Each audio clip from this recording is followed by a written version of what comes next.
Hey y'all, this is Marley K. Hope y'all are well.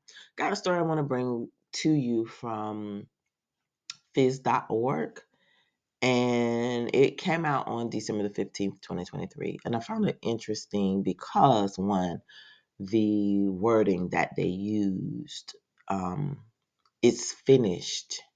And they're talking about fossil fuels, bidding farewell to fossil fuels.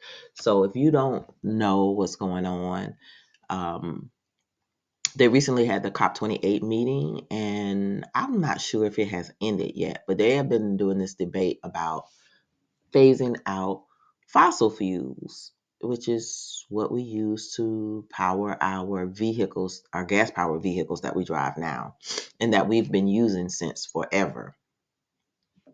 So as they phase this down, you're going to have to transition to electric vehicles. And there's this push to end fossil fuels because fossil fuels allegedly create a bunch of carbon emissions, and those things are destroying the earth, although we are made of carbon. And so if they're trying to get rid of fossil fuels, they're going to be trying to get rid of us. But I didn't say that. Excuse me, I didn't mean to say that out loud.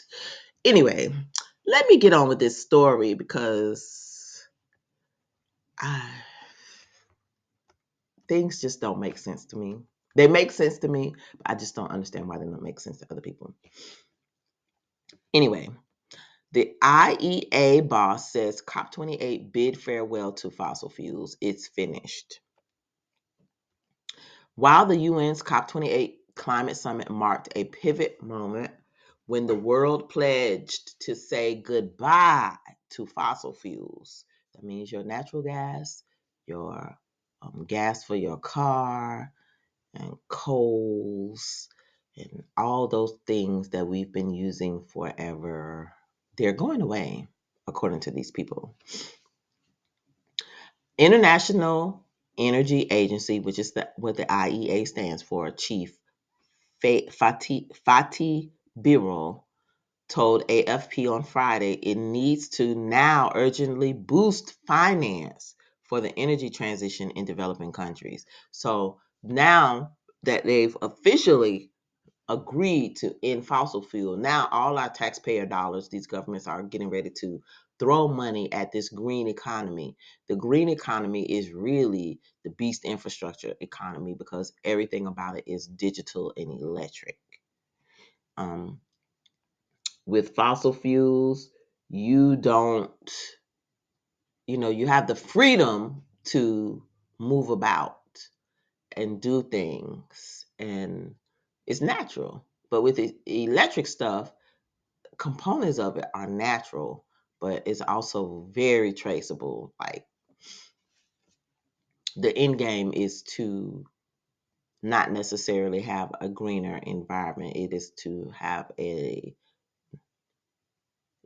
world where they can know everything because everybody's connected to electricity and the internet and satellites, because a lot of the stuff that they're going to be using will have satellite technology associated with it. So there's nothing good coming from this. I don't know um, how the world pledged to this, but we already know what's coming. It's prophetic. It has to happen.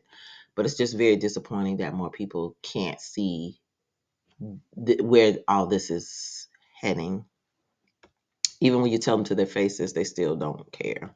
So it says that anyway, Bureau welcomed the landmark agreement struck at the negotiations in the oil-rich United Arab Emirates, under which nearly 200 countries agreed that the world should be transitioning away from fossil fuels in energy systems.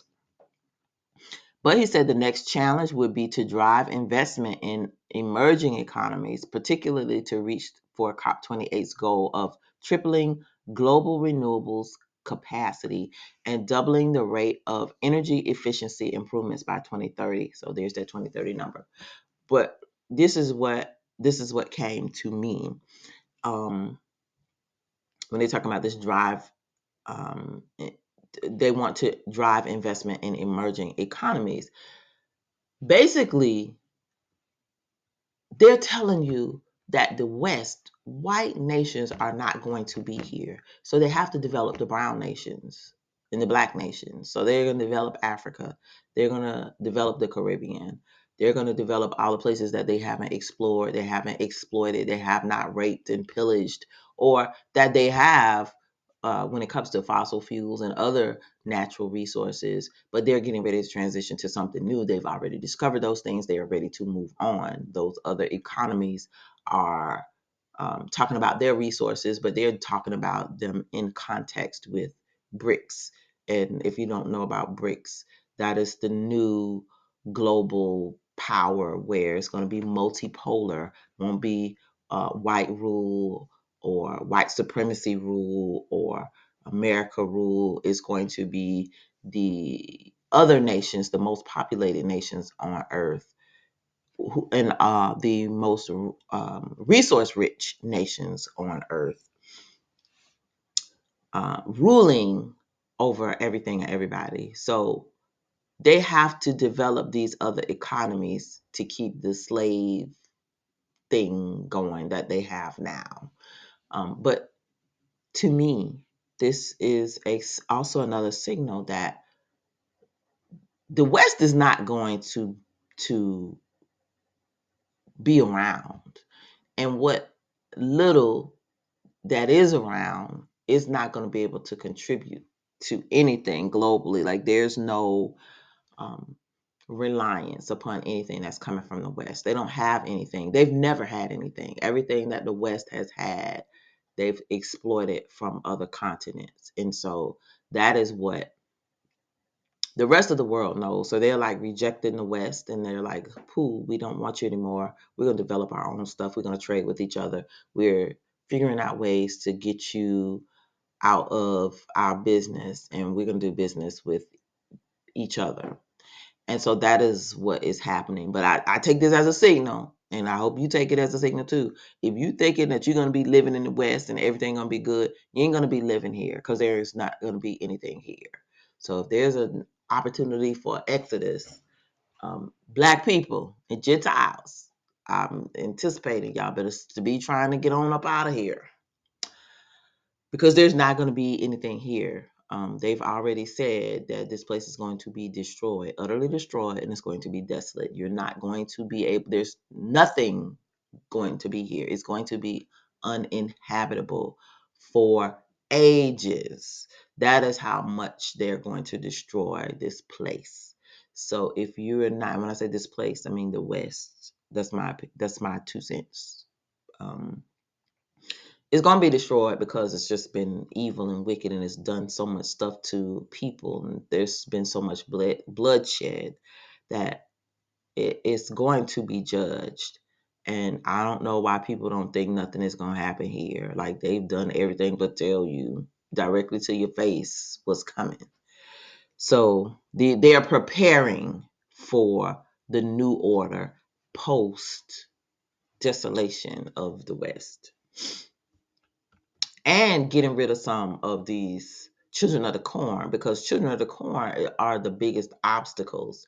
They currently rule everything, and they're not willing to let go. So they're going to have to do things to get them out of the way, which means they're going to have to be destroyed too. Those of us who are unfortunately stuck, tethered to them, we are going to be in trouble. So we need to know and understand the agenda so that we can avoid, if possible, being um, um, I guess destroyed with them. I don't know. That's the best way to say it. But I mean, that's the gist of it. So I'm gonna read you this Q&A. Uh, it's not very long, but it gives you some insight into how these people think. So this says, how do you feel about this agreement? And so this is an interview between this magazine and this head of the IEA. So it says, how do you feel about this agreement? And the person says, it's a good outcome, a significant COP result. And the most important thing for me from this COP meeting is that the direction of travel for the global energy system now has been signed off by 200 countries around the world. So every nation has decided that it is going to be a part of this new system. And so there's not really much you can um, really say about any of this. You there, like I keep saying, there's nowhere to run. There's no place to hide. So it says, as of now, everyone, governments, energy industry, investors must make crystal clear what they are really doing in real life to accelerate the transition away from fossil fuels in the next 6 years, which is pretty quick. So again, everybody's on the same acceleration time frame, and it seems like 2030 is where everybody's trying to get to. So it says, so everybody now has the right to ask the CEO of an oil company or the head of a government or a minister of energy how the decision you are taking now on this or that issue will help the world move away from fossil fuels as it has been agreed in COP28. What is missing big time, in my view, is how to help developing countries to finance their green energy transitions. How can the deal be translated into real life? Okay, this is important. So it says it gave an unmistakable signal to investors that if you continue to invest in fossil fuels, you may well have serious business risk. And we talked about this some time ago. Um, if I'll try to find the video and connect it to the end of this video, where I kind of went through how businesses will be punished for not going along with this sustainable development goals agenda. And so this is why, even if you're a very small business, you're going to have to go along with this, or you're not going to be able to do business. You're going to have a bad social credit score. Um, so it says, in addition to the climate risk the investment is causing. And also, in my view, it gives a signal to the investors for clean energy that they may be more profitable than many people now believe they are. So, everything is about profit. They always somewhere come back to profit. They never really talk about the climate, which they ain't gonna be able to do nothing about climate anyway, because the creator gonna scorch this place. As soon as his foot's touched down, it's gonna be it's gonna be hot. And so they think that they're doing something to try to keep the earth from heating up and having us be disobedient and help themselves. Well, I ain't trying to help them avoid judgment. I'm just not. I'm sorry. I would like them to have all the judgment, please. All of it. I don't want any, although I'm sure I'm probably going to get some by proximity because we're stuck here with them. And this is kind of what we are experiencing now, which is why it's really important for us to understand the spiritual aspects, the Torah slash biblical aspects, especially from the New Testament. I'm sorry, not New Testament, disregard Old Testament, the old books and the Apocrypha, the books that were removed, and um, understand what is coming, because they know what's coming. We don't know what's coming because we have been brainwashed, and it's hard for a lot of people to come out of that.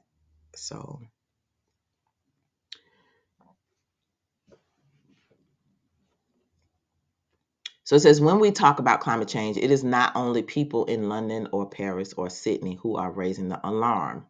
More and more people all around the world, from the cities of New Delhi to Jakarta to Nairobi, are seeing the clear links between use of fossil fuels and the increasing and serious climate impacts they are experiencing in their daily lives. But everybody's having to pay for what the children of the corn did. That's basically what happened, because everybody was living simply. The children of the corn, with their fallen angel technologies and their secrets and things that they have discovered from the descendants and the children of the watchers, um, are causing all these issues because everybody else didn't live that way. Most people live simply. They didn't need all these technologies. They didn't need all this stuff. People used animals to get around. People used, everybody fed themselves. You had to work for your food. If you didn't work, you didn't eat. You were farmers. You grew your own things. You grew things in season. We didn't have mass production of anything. There were no cars. If you had a house built, it was built from things of the earth, and you did those things with people in your community, and you did those things with things that you could get locally. The majority of the world still lives like that. It is us in the industrialized world where we have all these skyscrapers and all these elaborate buildings and all this elaborate stuff. We use all these resources. We pollute the water, we pollute the land, we create, all these things, weapons to do. It's just crazy. So the industrialized world will not take responsibility, just like white supremacy refuses to accept responsibility for their role in destabilizing everything, and then they'll just move on, I like nothing happened, and rewrite history, and then expect everybody else to take responsibility for it. I'm quite shocked that the world has given its power to these bodies to come up with these plans for us, the collateral damage. But again, it talks about all the nations of the world they're going to give their power to this beast, and we see that happening right now. So it says, this is very important. This in my view will be a major problem for the fossil fuel industry and for investors. Another question: you mentioned the lack of funding for developing countries. Do you see any movement on this issue? It is a big problem. At the time of the Paris Agreement in 2015, clean energy investment in the world was $1 trillion, and today it is close to $2 trillion. But the problem is, this increase, almost 1 trillion increase, comes from the advanced economies in China. Green energy investment in the rest of the world is completely flat, no growth. Just for their own interest, advanced economies in my view, need to support clean energy finance in developing countries. Because, for example, in Europe, even if tomorrow's greenhouse gas emissions go to zero, the impact of the climate change in Europe would not change at all if the emissions from the other countries go in line with the current trend. Emissions don't have a passport. None of this stuff don't make no sense. Just stupid. But anyway, in my view, this is the missing link in the COP28 outcome. Financing the clean energy transition will be a top priority for our agency at the next COP negotiations, COP29 in Azerbaijan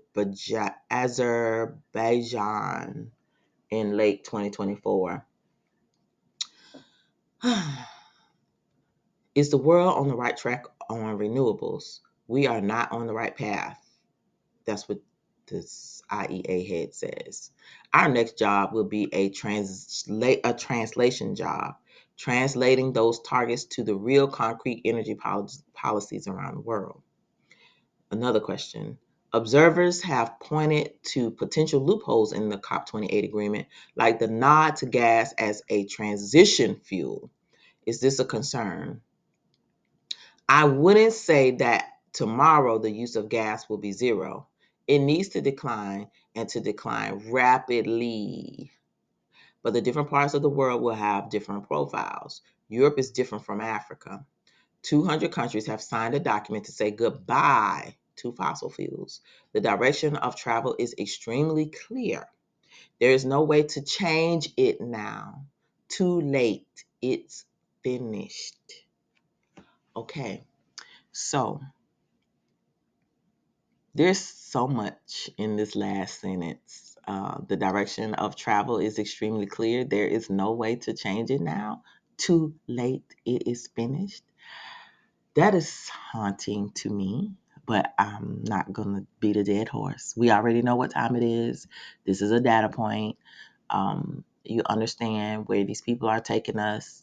You're going to see measures in your local community, local ordinances, state laws, because these people have back doors to your government, your local government officials. You're going to start seeing things come up in your community that's related to smart buses, electric this, electric vehicles, electric transportation, encouragement of more public transportation, um, punishment for folks for driving their vehicles, taxes for um, different things that are going on, uh, not related to this particular agenda. And so you have to be aware that there are going to be a lot of things going on locally. You can push back as for as long as you can and try to wake people up, but I really, I mean, there are not enough people awake to make any impact. If there were, none of this stuff would even pass anyway. The majority of the world doesn't know what's happening and what's coming, but we do, and so we just have to plan accordingly. This is why, I encourage people to move out of the cities, move away from shorelines, move away from huge population centers. Try to be where it's rural and you have some freedoms, where people will likely push back. Move to states where people will likely push back. Um, Try to be in close proximity to things that you will need. But my mindset is try to be as self sufficient as possible. What that looks like, I don't know. How you keep a roof over your head in this system with all these new rules and things coming out, like I just don't know what it's going to look like. I just don't want to be here. That's what I know. I know I don't want to be here, but it is going to be difficult for us to get out of this stuff, especially here in the West. So it's really something that we need to pay attention to. The phasing out of fossil fuels mean you won't be able to drive your car. If you have a life set up where you rely on your transportation to get from point A to point B, your life is going to change drastically because the cost of living, the cost of maintaining that vehicle is going to be such that you're not going to want to drive. Your car insurance is going to go up. Fuel is going to go up. They're going to require you to have digital this and digital that in order to buy gas. So they're going to be able to know when you buy gas. Because right now you could just go take some money out of the ATM, go in the store, pay for gas in cash, drive all day, all night. You can go across the country and nobody will know that you're going across the country per se, depending on where you go, because you will have done the transaction, person to person or person to business, and it's private. It was not digital, so it can't be traced. All that is going away. And with the ending of fossil fuels and this transition to clean energy, which is going to be electric cars, electric this, electric that, everything is going to be traceable. You're not going to be able to pay for your electricity with your for your electric vehicle with cash. You'll have to use your digital wallet, your digital cards. Everything is going to be traceable. Your car is going to tell on you. You're not going to want no digital car. You're not. If you drive at night, you already heard, you're gonna they're gonna know, and your insurance is gonna be high. If you're a night driver, they're gonna penalize you for everything. Living is going to be a punitive activity. You're not going to want to live. You're gonna feel like you're in prison. Um, the only people who probably may be able to function in this society are people who went to prison for a long time and they know what it's like. Otherwise, and Black people, because we always live in Black Americans, we always just in open air prisons. So we will know what that is like to a certain extent, but to the degree in which they're talking about changing society to this green economy and uh,